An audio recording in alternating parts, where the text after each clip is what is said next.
let's go through our wastewater treatment diagram. Go ahead and fill in as we go through it together. You need to know all the parts here of wastewater treatment. It's helpful to have some highlighters so you can keep track of primary, secondary, and tertiary water treatment.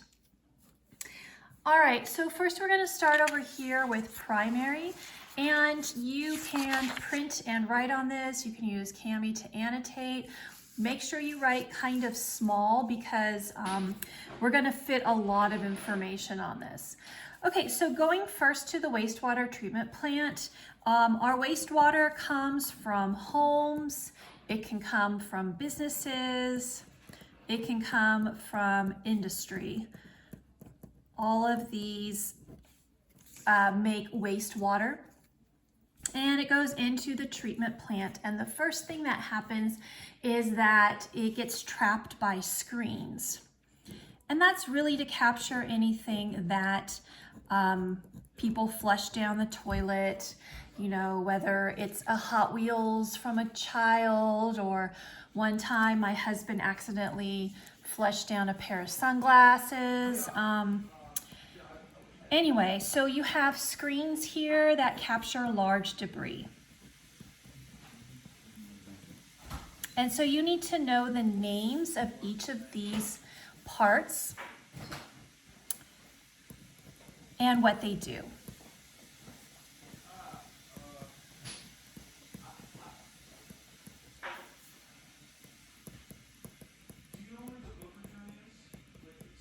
Okay, so capture large debris such as trash, stick, toys, and these things are sent to the landfill. So we have a little arrow showing that they go off to the landfill. Okay, the water goes then to the next part. And the next part is going to grind other solids. So the screens are going to catch large debris, but there's also more trash that's smaller. And so let's draw some grinding wheels. So I like to draw these kind of spiky wheels because they take anything left and they grind it up. And so the water goes through that way, and this grinding thing is called a commutator. And then again, what it does is it grinds other solids.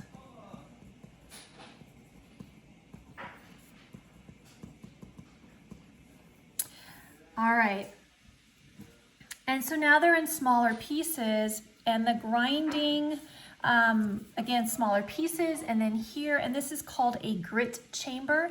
And so these little pieces are going to settle down out of the water.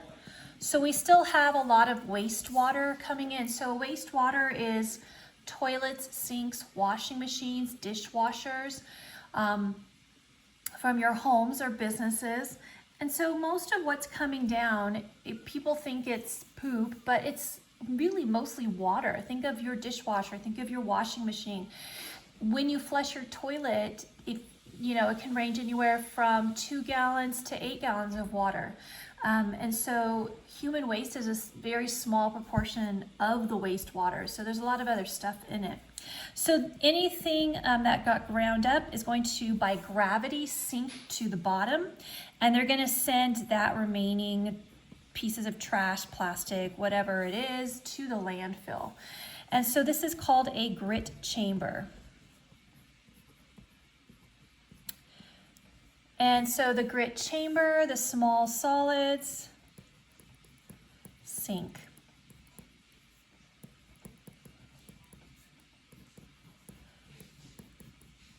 But the water keeps flowing on to the next part. So the next part here is the clarifier. And so what happens in the clarifier is kind of a lot. So let's start to write what's happening up here in the clarifier. So this is also sometimes called the primary clarifier, because in secondary wastewater treatment we have a secondary clarifier. So what happens first is that fats oils, grease, they all float to the top. And they're sent to the landfill.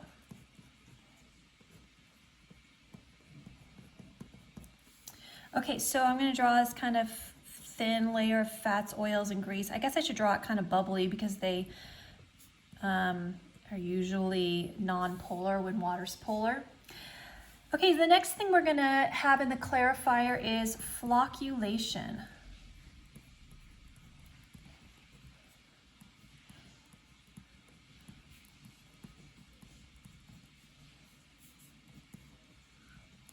I'm going to kind of write out of the bubble a little bit, save myself some room.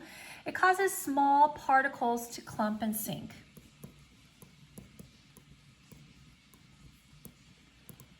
Okay, and so this little container here represents a flocking agent. Okay, so what that is it's usually something that will cause organic matter like tiny bits to stick together. So whether it's tiny pieces of dirt, sediments, and so a flocking agent might be something like alum or some other chemical that causes these things to clump together and then sink.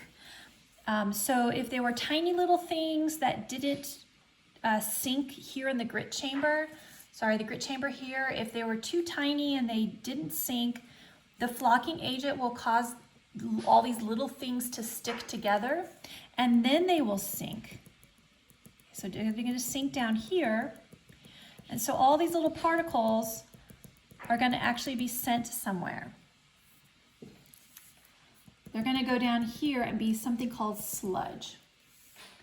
All right, and so we want the water in the middle now.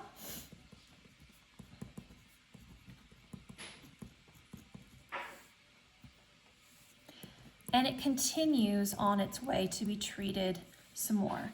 So the water in the middle goes through and down this way, down to secondary treatment. All right, so pick a color, whatever color highlighter you want, and we're going to go ahead and highlight all the parts of primary wastewater treatment. So when you're studying, you see the same color for these items. So first we'll go ahead and highlight the word primary. Primary is made up of screens, a commutator, a grit chamber, and a clarifier. So these are the four main parts of primary wastewater treatment. Some places in the United States stop here, which is kind of gross, but not many. Most go on and do primary and secondary wastewater treatment. All right, so what happens to the water now? We're going to go down to the aeration tank here. So this is the aeration tank, so I'm going to write the name here.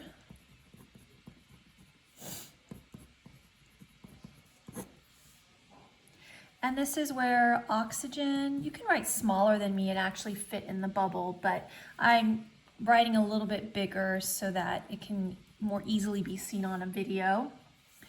Oxygen and bacteria digest organic matter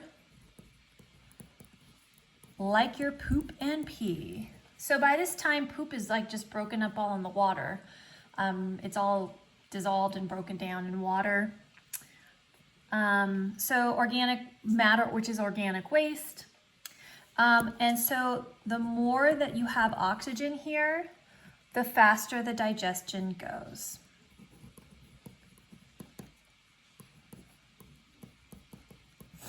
So bacteria are digesting the waste. They're eating it up. This is an air compressor that adds air in here. So I'm drawing bubbles for air. And so bacteria, really most of them are aerobic, and they digest things really fast when they have lots and lots of oxygen. When they're out of oxygen, the aerobic ones digest very slow, or when they're low oxygen, they'll digest slow. But then you can also have anaerobic digestion, but that is very slow. So those are different bacteria that can digest anaerobically, but that's a really slow process. So we don't want our water to spend so much time in the wastewater treatment plant. We want it to get through pretty quickly. So we add a lot of oxygen to help that process go quickly.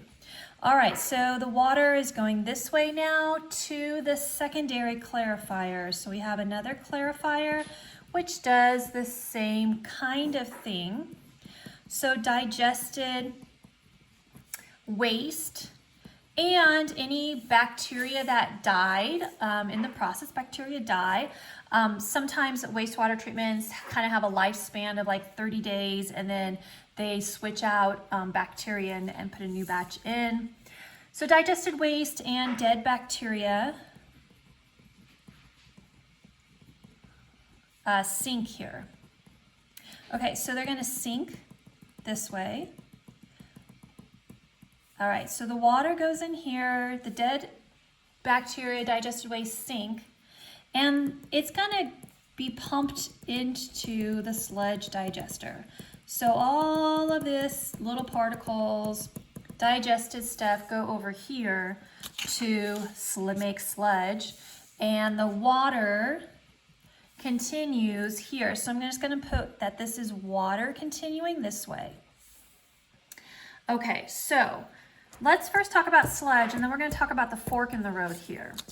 So sludge treatment takes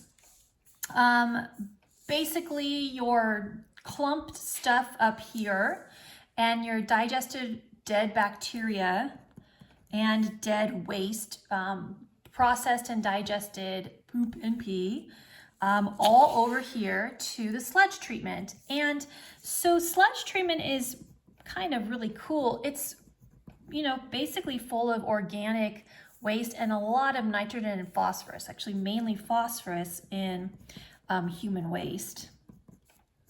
So in the sludge treatment, we have something called biosolids, and that's a term that you need to know as well.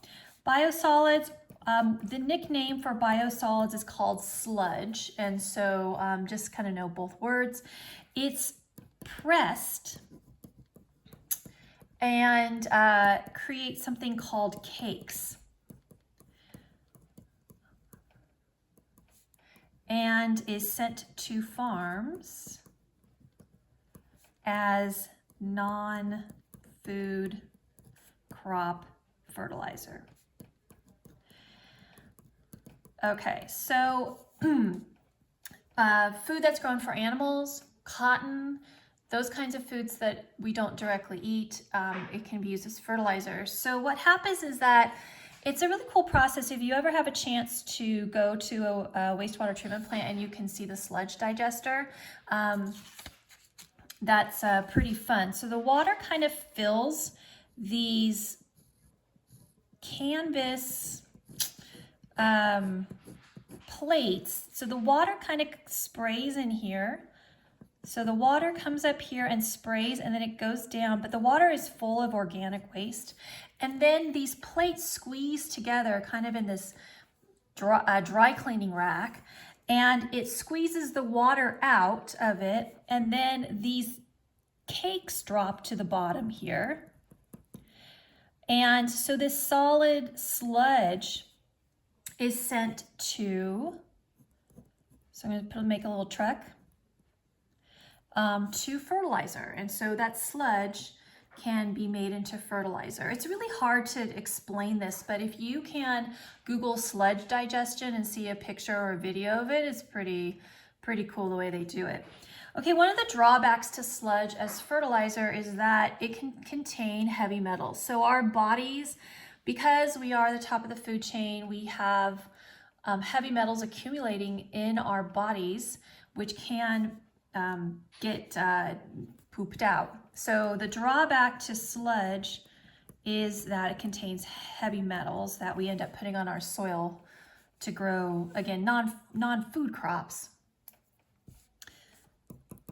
But you do need to know that sludge, a drawback is heavy metals to this process. All right, so that's the sludge. Now let's go on. Oh, that is kind of the end here of secondary, but first let's talk about digestion. So most of the country does primary and secondary, and then they're done. I don't know the exact percentage now, it sort of fluctuates, but 20% or so do another stage of tertiary treatment. In Santa Clarita, we do tertiary, and I'm going to tell you why in a second. Okay, so if they're done, then the water is going to be disinfected. So we call this disinfection. So the water goes through this chamber to get disinfected with whatever chemical they're going to use or other process. So most often it's chlorine.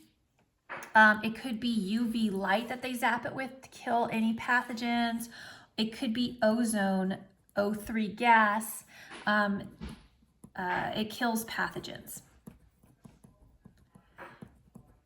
And whether they're bacteria, protozoa, viruses in the body, and then the water comes down into wherever you are next to. So if you're next to a river, it's going to be discharged into the river. In Santa Clarita, it's discharged into the Santa Clara River.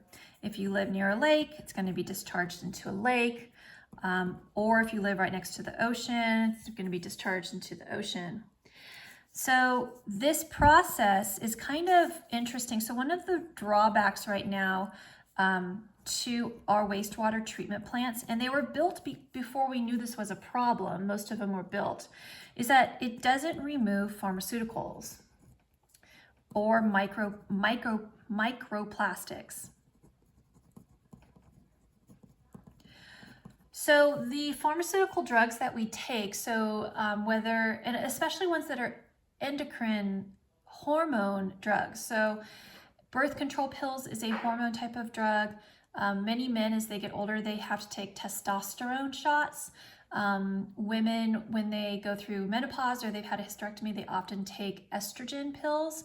And then there's a myriad of other kinds of hormone medications as well for thyroid or something else.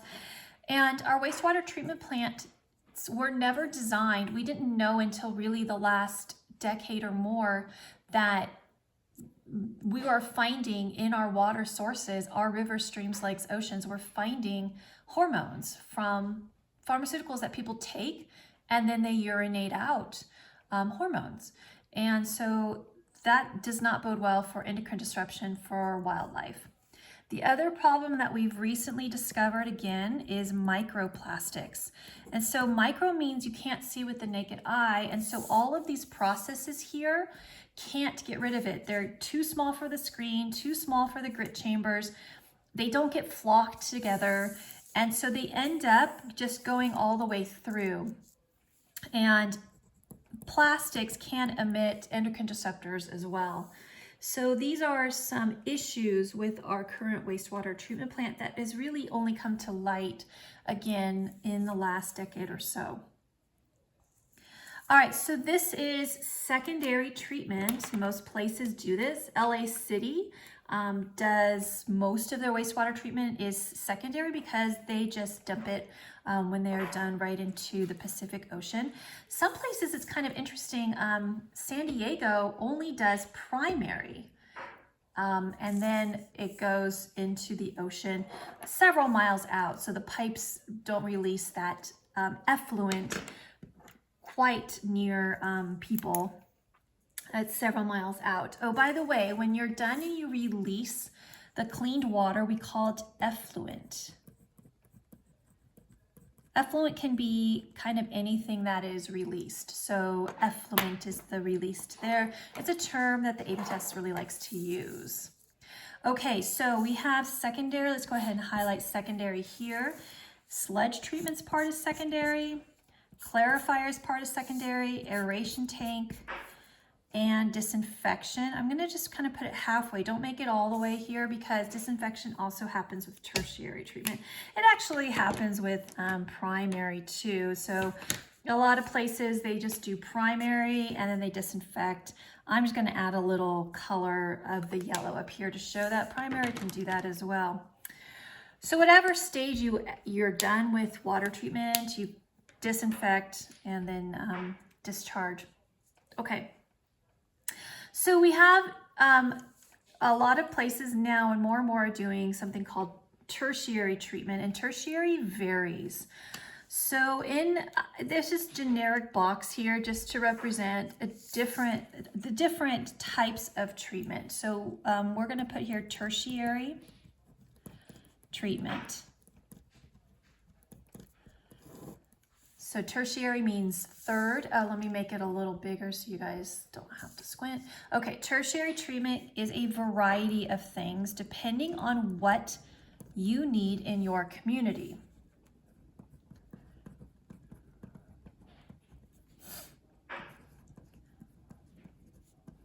Variety of options based on need. So examples is some places where you might have a lot of farming and a lot of fertilizers. You might need extra nitrogen and phosphorus removal. So extra N and P removal. Or you could have a place where you need extra salt removal. So one of the problems that we have locally is that our wastewater has tiny bits of salt in it, whether it's saltwater softeners in people's houses or some other source, people who have saltwater pools and discharge it. So some places that salt, so if that treated wastewater is being used by farmers to grow food, which it is in Santa Clarita. Our discharged wastewater goes into the Santa Clara River, which flows to the Pacific Ocean, but on its way, farmers use that water to grow avocados and oranges and strawberries. So it's the salt in there is a problem, and in some communities like Piru and Fillmore, they have added salt removal to tertiary treatment. We are probably going to have to do that in Santa Clarita too. We've had some court orders that people are fighting, but probably end up happening. Currently in Santa Clarita, we do extra sand and gravel just to make any last parts cleaner. You can also do activated charcoal.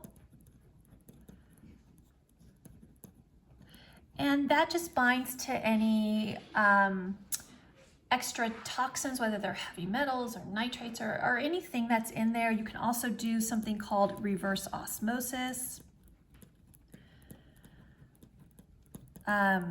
Orange County does this because they pump their treated wastewater back underground into aquifers and then pump it out and use it again as drinking water. And so their water is actually like the cleanest ever. They go through actually like 7 stages of treatment, but they do some reverse osmosis to get every little tiny thing out. Okay, so again, a variety of things in tertiary treatment. And they don't all do all of them, but whatever you need to do based on your community is done in tertiary. Okay, and then disinfectant, and then into the river. So what we do is we do chlorine, but then because it's going into a river that has endangered species, we also then need to add a chemical that deactivates the chlorine so it doesn't kill the fish. Okay, so let's make this tertiary blue. And so part of tertiary, we have our tertiary treatment options. Then when we're done, we disinfect. But here's another kind of really cool thing that's happened in the past 10, 15 years is that we, in a lot of places now, do reclaimed water.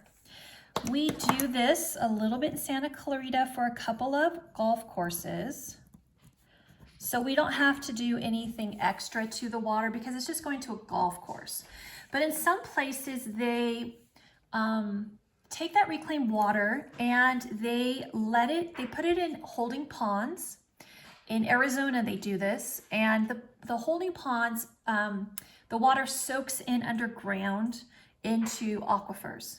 And then they can pump the water out of those aquifers and use it again. It's a really great place for places that don't have a lot of fresh water supply. So we have reclaimed water. So if it's just going to golf courses or landscaping, you don't really have to do anything special to it.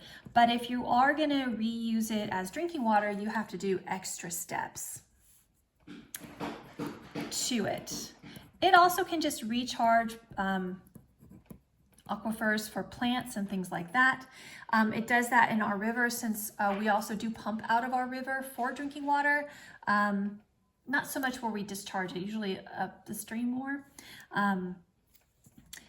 But yeah, any of that stuff that's in the river, and if there's room in the aquifer down below, it will go down into that aquifer.